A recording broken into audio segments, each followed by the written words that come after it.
हमारे पूर्वजों की तस्वीरें लगी हुई है। ये हमारे पूर्वज ही हैं जिनकी वजह से हम यहाँ बैठे हुए हैं। इनको भी मैं जोहार नमन करना चाहूँगा। और इस पंडाल पर इस भारत आदिवासी पार्टी के प्रदेश अध्यक्ष भाई श्री रमेश जी मेड़ा को और उनके साथियों को और यहाँ पर बैठे हुए तमाम वडील दादाओं, युवा साथियों और माता बहनों, आप सभी को इस भारत आदिवासी पार्टी की ओर से आपको तहे दिल से हार्दिक जोहार अभिनंदन। साथियों, हमने इन चीजों को देखते देखते, वोट देते देते हमारा कई काका न बाबा ने बूढ़ा थी गया ने हमारे तरह बढ़ाई बढ़ाई मोटो कर जाए। तो तमोना मौका पर एक बात कहना चाहूंगा कि आ समय आ राजनीति करवानो समय नहीं। आ समय एवो आयो है कि આપણો અસ્તિત્વ બસાડો એનું અને રાજનીતિને મજબૂત, अपनी विचारधारा मजबूत करवा हरो। इस लोकतांत्रिक तरीके को मजबूत करने के लिए जो इन लोगों ने जो षड्यंत्र रच रखा, हमको 75 साल से बारी बारी हमारे वोट ले जाकर हमारा जो शोषण किया है, इसको मिटाने के लिए हमारे समाज ने हमें यह विकल्प दिया है भारत आदिवासी पार्टी के रूप में। जो हमारा आदिवासी परिवार जिस दिन हमें यहाँ बांसवाड़ा की धरती पर इन लोगों ने स्थापना की थी, तब जाके एहसास हुआ है कि इन लोगों ने हमें 75 साल से किस तरह से शोषण किया है। दोस्तों, साथियों, माता बहनों, आपको कान खोल के सुन लेना ये चीज को। इन लोगों ने 75 साल से हमको लूटा है, लेकिन अब बोल रहे हैं 400 पार चाहिए। क्यों चाहिए आप सब लोग जानते हो इसको? ये हमारा संविधान खत्म करने की साजिश है इनकी। ये चाहेंगे तो ईवीएम हैक करके भी इनके 400 पार करेंगे। हमारा संविधान खत्म करने की साजिश है साथियों। आप लोगों को यह समझना होगा, अगर वो लोग ईवीएम भी हैक करते हैं, हमारे आदिवासी समुदाय को बोल दो, इतने वोट करो कि ईवीएम भी फट जाए हैंग होकर, और हमारे दोनों भाइयों को पार्लियामेंट भेजकर हमारे आदिवासियों का अधिकार के लिए वहां बोलने के लिए भेजिए। यहां पर जिंदगी हो गई राजनीति करते हैं भाई साहब कांग्रेस से, कहते हैं ईडी के डर से चले गए। अरे भाई, तो ईडी ने डर की नहीं क्यों उन ताड़ा पसाड़ी हमें हो करी तो हमारो नाना ना कार्यकर्ता न होता है।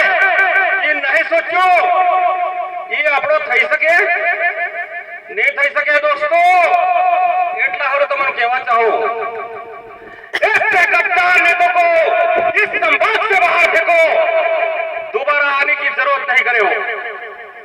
क्योंकि इस मालेवा ने हमारे आदिवासियों का सबसे ज्यादा बड़ा शोषण किया है। इस संभाग में आदिवासियों का शोषण किया है। इस संभाग में हमारा जो आरक्षण का प्रावधान था, जो आरक्षण दिया हुआ था, हमारी नौकरियां बेची है। सारे भाई दादा जो वक्ता अगले बोल के गए हैं आपको, लेकिन मैं पुनः आपको 2013 की अधिसूचना में आज 24 हो गई। मनोहर दादा बोल रहे थे 40,000 नौकरी और ज्यादा हो सकती है। कम से कम 40,000 परिवार आज हमारा सुखी रहता। किनकी वजह से? इन मूर्ख नेताओं की वजह से आज हमें रोडों में उतरना पड़ता है। आज हमारे काकरी डूंगरे आपने कांड सुना होगा, वो क्यों हमारे आदिवासी 2 भाई मारे गए थे? वो हमारा हक और अधिकार लेने के लिए रोड पे उतरे हुए थे। इन लोगों ने गोलियां चला दी। आज भी नहीं करा संसद की कोई पैरवी नहीं है, कोई गिनती नहीं है। आज हमें बेवकूफ बना के फिर वोट लेके चले जाएंगे, संविधान खत्म कर दे जाएंगे।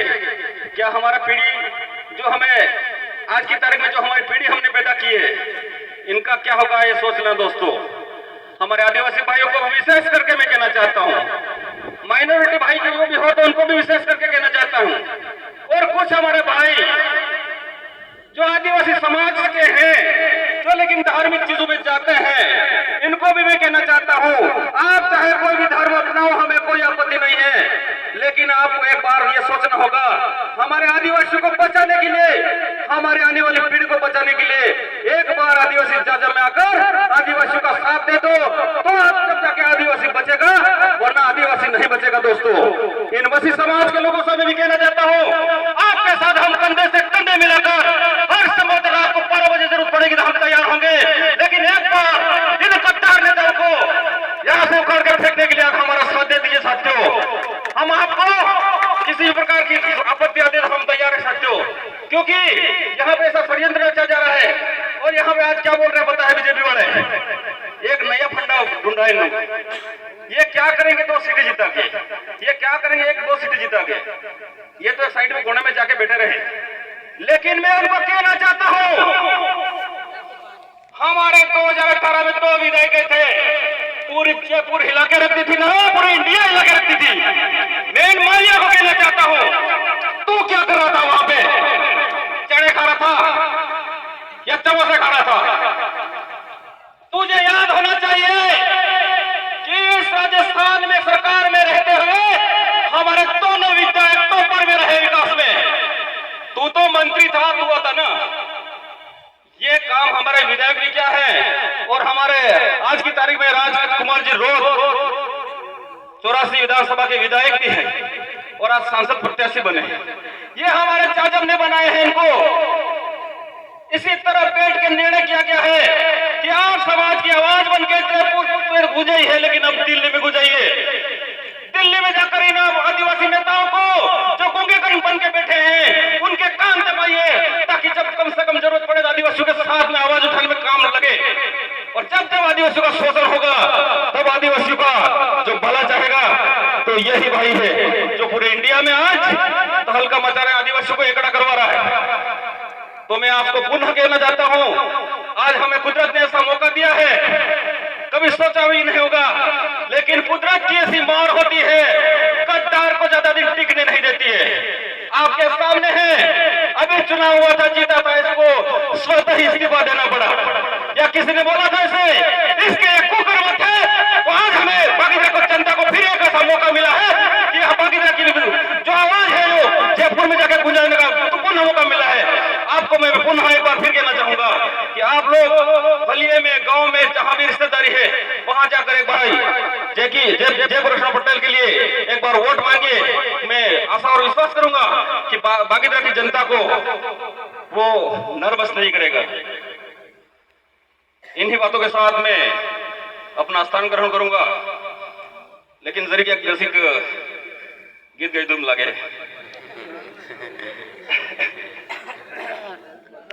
ए पाजो बिलड़ पाजो, जरी जरी टीको मारजो, हो बड़े ते दिल्ली मडंको गए।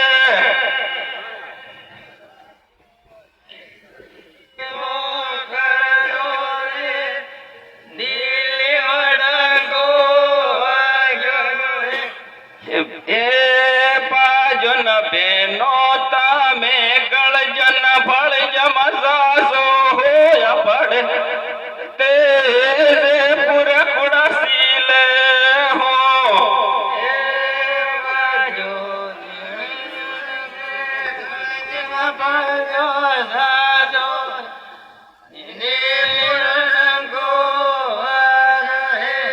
बेलड़ पाजो जरी जरी टीको मरसो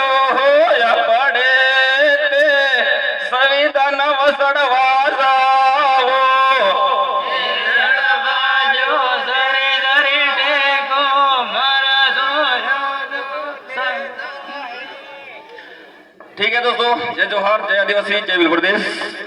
बहुत बहुत धन्यवाद विधायक प्रत्याशी कुशलगढ़ के राजेंद्र भाई साहब।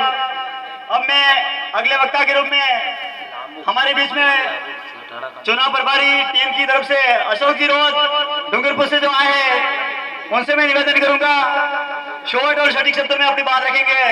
अशोक जी रोज साहब बहुत बहुत, क्योंकि डूंगरपुर इतनी दूरी से आए हैं, तो कम से कम तालियां तो उनके लिए बनती है। रोज जी हेलो, सबने जय जोहार, जय जोहार। एक तीर एक कमान, जय जोहार का नारा है, भारत देश हमारा है, आवाज दो, लड़ेंगे। आज भारत आदिवासी पार्टी बीएपी की आम सभा डूंगरपुर बांसवाड़ा लोकसभा प्रत्याशी राजकुमार जी रोड और उपचुनाव बागीदोरा प्रत्याशी जयकृष्ण जी पटेल की संयुक्त सभा में आप समय निकालकर पधारे। आप सबका लाख लाख जोहार, अभिनंदन। समय निकालकर पधारे इसलिए एक बार जोरदार ताली हो जाए। ये जिंदगी कभी खुशी कभी गम होता है, अरे तालियां तो वो बजाते हैं जिनके